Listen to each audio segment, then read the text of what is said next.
This is the Bible in 1 year, day 35. 7 characteristics of a good leader.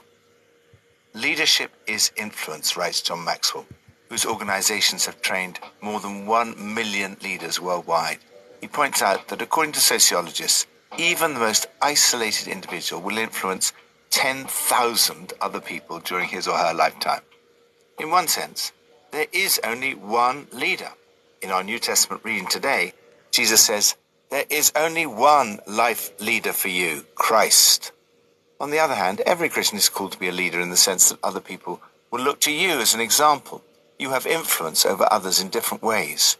To be called by God to influence others is an enormous privilege, and it comes with great responsibility. From Psalm 18. To the faithful, you show yourself faithful. To the blameless, you show yourself blameless. To the pure, you show yourself pure. But to the devious, you show yourself shrewd. You save the humble, but bring low those whose eyes are haughty. You, Lord, keep my lamp burning. My God turns my darkness into light. With your help I can advance against a troop. With my God I can scale a wall. As for God, his way is perfect. The Lord's word is flawless. He shields all who take refuge in him. For who is God besides the Lord? And who is the rock except our God? It is God who arms me with strength and keeps my way secure. He makes my feet like the feet of a deer. He causes me to stand on the heights. He trains my hands for battle. My arms can bend a bow of bronze. You make your saving help my shield, and your right hand sustains me. Your help has made me great. You provide a broad path for my feet, so that my ankles do not give way. Confidence. David was a leader who had confidence. However, it was not self-confidence, but confidence in God. With your help, I can advance against a troop. With my God, I can scale a wall. David recognized that he needed God for first protection. He's a shield for all who take refuge in him. You protect me with salvation armor. Second, strength. It is God who arms me with strength and makes my way perfect. He makes my feet like the feet of a deer. He enables me to stand on the heights. Third, training. He trains my hands for battle.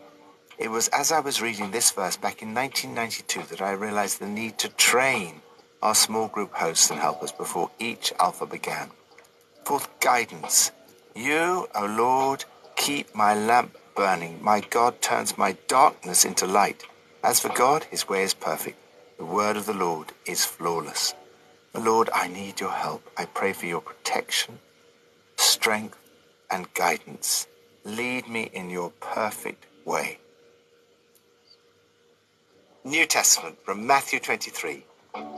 Then Jesus said to the crowds and to his disciples, the teachers of the law and the Pharisees sit in Moses' seat.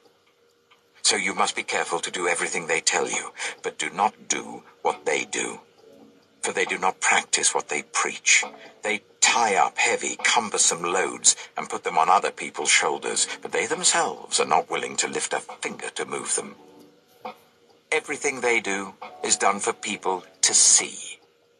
They make their phylacteries wide and the tassels on their garments long. Oh, they love the place of honor at banquets and the most important seats in the synagogue. They love to be greeted with respect in the marketplaces and to be called rabbi by others. But you are not to be called rabbi, for you have one teacher, and you are all brothers. And do not call anyone on earth Father, for you have one Father, and he is in heaven. Nor are you to be called instructors, for you have one instructor, the Messiah. The greatest among you will be your servant, for those who exalt themselves will be humbled, and those who humble themselves will be exalted. Woe to you, teachers of the law and Pharisees, you hypocrites! You shut the door of the kingdom of heaven in people's faces. You yourselves do not enter, nor will you let those enter who are trying to. Woe to you, teachers of the law and Pharisees, you hypocrites! You travel over land and sea to win a single convert, and when you have succeeded, you make them twice as much a child of hell as you are. Woe to you, blind guides! You say, if anyone swears by the temple, it means nothing, but anyone who swears by the gold of the temple is bound by that oath. Oh, you blind fools! Which is greater, the gold or the temple that makes the gold sacred? You also say, if anyone swears by the altar, it means nothing, but anyone who swears by the gift on the altar is bound by that oath. Oh, you blind men! Which is greater, the gift or the altar that makes the gift sacred? Therefore, anyone who swears by the altar swears by it and by everything on it. And anyone who swears by the temple swears by it and by the one who dwells in it. And anyone who swears by heaven swears by God's throne and by the one who sits on it. Woe to you, teachers of the law and Pharisees, you hypocrites! You give 1/10 of your spices, mint, dill, and cumin, but you have neglected the more important matters of the law: justice, mercy, and faithfulness. You should have practiced the latter without neglecting the former. You blind guides! You strain out a gnat, but swallow a camel. Woe to you, teachers of the law and Pharisees, you hypocrites! You clean the outside of the cup and dish, but inside they are full of greed and self-indulgence. Blind Pharisee! First clean the inside of the cup and dish, and then the outside also will be clean. Woe to you, teachers of the law and Pharisees, you hypocrites! You are like whitewashed tombs, which look beautiful on the outside, but on the inside are full of the bones of the dead and everything unclean. In the same way, on the outside you appear to people as righteous, but on the inside you are full of hypocrisy and wickedness. Woe to you, teachers of the law and Pharisees, you hypocrites! You build tombs for the prophets and decorate the graves of the righteous. And you say, if we had lived in the days of our ancestors, we would not have taken part with them in shedding the blood of the prophets. So you testify against yourselves that you are the descendants of those who murdered the prophets. Go ahead, then, and complete what your ancestors started. You snakes! You brood of vipers! How will you escape being condemned to hell? Therefore I am sending you prophets and sages and teachers. Some of them you will kill and crucify. Others you will flog in your synagogues and pursue from town to town. And so upon you will come all the righteous blood that has been shed on earth, from the blood of righteous Abel to the blood of Zechariah the son of Berechiah, whom you murdered between the temple and the altar. Truly I tell you, all this will come upon this generation. Jerusalem, Jerusalem, you who kill the prophets and stone those sent to you. How often I have longed to gather your children together, as a hen gathers her chicks under her wings, and you were not willing. Look, your house is left to you, desolate. For I tell you, you will not see me again until you say, blessed is he who comes in the name of the Lord. Character Jesus attacks the religious leaders of his day with strong language. You snakes! You brood of vipers! This language would have come as a complete shock. They were highly regarded, respectable people. The scribes were lawyers. They preserved and interpreted the law. They were authorized to act as judges. They had been ordained after a course of study. They were experts in the scriptures. They were teachers who gathered pupils around them. The Pharisees were lay people. They tended to come from the middle classes, unlike the Sadducees, who were more aristocratic. They were much respected for their piety. They prayed and fasted regularly. They attended the service. They gave regularly. They led upright, moral lives. They had a big influence in society. They were much admired by ordinary people. Yet, Jesus criticizes them for being hypocrites. They talk a good line, but they don't live it. They don't take it into their hearts and live it out in their behavior. It's all spit and polish veneer. Jesus' 7 woes challenge me to aspire to 7 characteristics of a good leader. First, integrity. Jesus attacks the hypocrisy of the religious leaders. He says they do not practice what they preach. They tie up heavy loads and put them on other people's shoulders, but they themselves are not willing to lift a finger to move them. Integrity is the opposite of this. It means practicing what you preach and making sure that your words lift people up rather than weighing them down with guilt or other burdens. Second, authenticity. Jesus attacks their superficiality. He says to them, everything they do is done for others to see. But what matters is who you are when nobody is looking. Jesus speaks about your secret life with God. Seek to develop an authentic, private life with God. Third, humility. Jesus warns against loving titles and recognition. Be on your guard so that you're not enticed by prominent positions, public flattery, and being given titles of one sort or another. Jesus warns, don't let people do that to you. Put you on a pedestal like that. This is such a temptation, but Jesus says, for those who exalt themselves will be humbled, and those who humble themselves will be exalted. Always seek to exalt Jesus rather than yourself. Fourth, compassion. Jesus attacks the religious leaders for putting stumbling blocks in the way of others. He says, you shut the kingdom of heaven in people's faces. You yourselves do not enter, nor will you let those enter who are trying to. Leaders need to have the opposite spirit, one that is open and welcoming to everyone. Jesus himself sets an example of compassion. He says, oh, Jerusalem, Jerusalem, how often I've longed to gather your children together as a hen gathers her chicks under her wings. Fifth, vision. Leaders should have big vision. Jesus attacks the small-minded and pettiness of the religious leaders, the ridiculous hair-splitting. They could not see the wood for the trees. Concentrate on the important issues. Pray for God's vision and don't be sidetracked. Ask God to give you a vision that is so big that without him it is impossible. Sixth, focus. Focus on what really matters. Avoid getting caught up with minor details and becoming legalistic.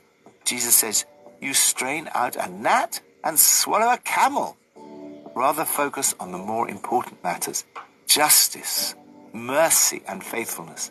Fight against racism and every other kind of injustice. Champion the poor and demonstrate faithfulness in your relationships with your family and others. Seventh, generosity. This is the opposite of the greed and self-indulgence which Jesus decries. Their inner life is so different from the outer life. Jesus calls you to be yourself, the inside, the outside. These are extremely high standards and very hard to attain. Jesus' words here, as the woes come to a climax, are some of the strongest to come from his mouth. It's important to note that they were not addressed to ordinary people. Jesus was criticizing powerful leaders who were seeking to exalt themselves and who shut the door of the kingdom of heaven in people's faces. Don't use the words of Jesus as an excuse to berate ordinary people, or even leaders who are genuinely seeking to point people to Jesus. I need to direct them at myself. These are challenging words, but the challenge should not be directed at the wrong people. What is so amazing about Jesus' words is that, humanly speaking, he was in a position of great weakness, and yet he was not afraid to take on the powers of his day. Lord, forgive me for the times that I've failed in these areas. Help me to lead a life of integrity, authenticity, humility, compassion, vision, focus, and generosity. Help me to have the same concern for my city as Jesus had for his.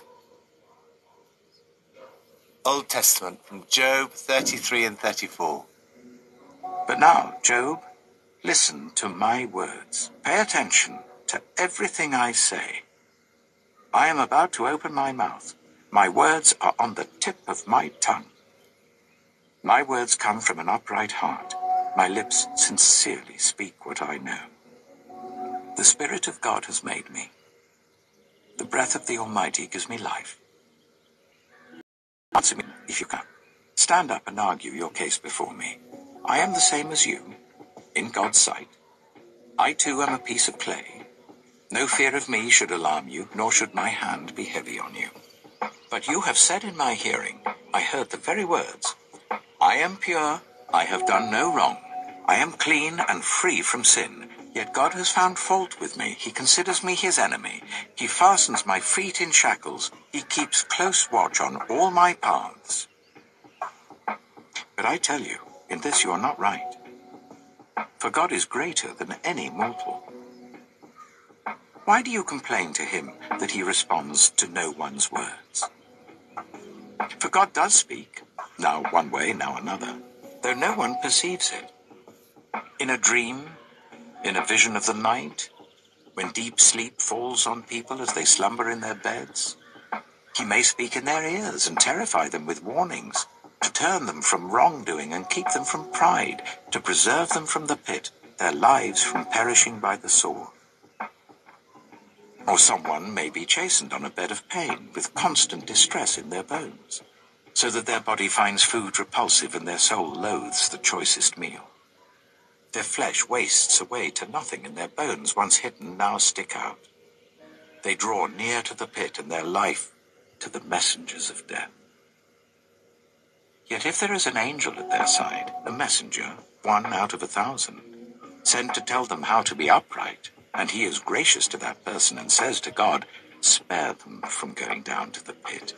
I have found a ransom for them. Let their flesh be renewed like a child's. Let them be restored as in the days of their youth.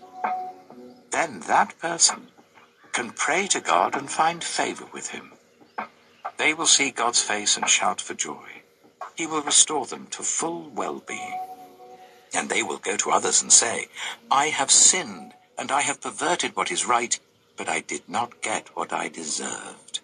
God has delivered me from going down to the pit, and I shall live to enjoy the light of life. God does all these things to a person, twice, even 3 times, to turn them back from the pit, that the light of life may shine on them. Pay attention, Job, and listen to me. Be silent, and I will speak.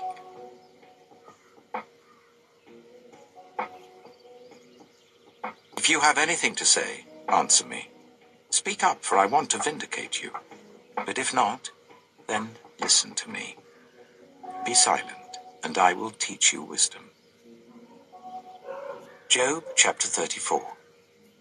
Then Elihu said, Hear my words, you wise men. Listen to me, you men of learning. For the ear tests words as the tongue tastes food. Let us discern for ourselves what is right. Let us learn together what is good. Job says, I am innocent, but God denies me justice. Although I am right, I am considered a liar. Although I am guiltless, his arrow inflicts an incurable wound. Is there anyone like Job, who drinks scorn like water? He keeps company with evildoers. He associates with the wicked, for he says, there is no profit in trying to please God. So listen to me, you men of understanding. Far be it from God to do evil, from the Almighty to do wrong. He repays everyone for what they have done. He brings on them what their conduct deserves. It is unthinkable that God would do wrong. that the Almighty would pervert justice? Who appointed him over the earth? Who put him in charge of the whole world? If it were his intention, and he withdrew his spirit and breath, all humanity would perish together, and mankind would return to the dust. If you have understanding, hear this. Listen to what I say. Can someone who hates justice govern? Will you condemn the just and mighty one? Is he not the one who says to kings, "You are worthless," and to nobles, "You are wicked"? Who shows no partiality to princes and does not favor the rich over the poor, for they are all the work of his hands. They die in an instant. In the middle of the night, the people are shaken and they pass away. The mighty are removed without human hand. His eyes are on the ways of mortals. He sees their every step. There is no deep shadow, no utter darkness where evildoers can hide. God has no need to examine men further, that they should come before him for judgment. Without inquiry, he shatters the mighty and sets up others in their place. Because he takes note of their deeds, he overthrows them in the night and they are crushed. He punishes them for their wickedness where everyone can see them, because they turned from following him and had no regard for any of his ways. They caused the cry of the poor to come before him so that he heard the cry of the needy. But if he remains silent, who can condemn him? If he hides his face, who can see him? Yet he is over individual and nation alike, to keep the godless from ruling, from laying snares for the people. Suppose someone says to God, "I am guilty but will offend no more. Teach me what I cannot see. If I have done wrong, I will not do so again." Should God then reward you on your terms when you refuse to repent? You must decide, not I. So tell me what you know. Men of understanding declare, wise men who hear me say to me, without knowledge, his words lack insight. Oh, that Job might be tested to the uttermost for answering like a wicked man. To his sin he adds rebellion. Scornfully he claps his hands among us and multiplies his words against God. Criticism. As Rick Warren has pointed out, criticism is the cost of influence. As long as you don't influence anybody, nobody's going to say a peep about you. But the greater your influence, the more critics you're going to have.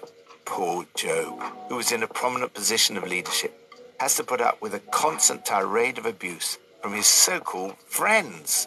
Criticism is always hardest when it comes from those who should be our friends. It's sad when unjustified criticism of Christian leaders comes from within the church itself, from the so-called friends. It must have been extremely galling for Job to have to listen to Elihu, who was much younger and yet convinced of his own experience, arrogantly saying to Job, "I will teach you wisdom." And Job speaks without knowledge. His words lack insight. And to suggest that because he disagreed with his critics, to his sin, he adds rebellion against God. Elihu, like so many critics, claims to be carefully thought out and have no ulterior motives. He claims that others agree with him. All right-thinking people say, and the wise who've listened to me concur. Job is an ignoramus. He talks utter nonsense. I too can easily fall into the trap of judging God's people on a superficial basis, just as Elihu does. Beware of the dangers of criticizing others. Although it's been pointed out that no one ever built a monument to a critic, it does not stop us all wanting to be critics. Be very careful of what you say about other people. And if you're on the receiving end of criticism, don't be surprised. Lord, help me to avoid passing superficial judgments on other people. Give me wisdom and sensitivity towards those who are struggling with life. Help me to fix my eyes on the one true leader, Jesus, to come under his lordship and follow his example.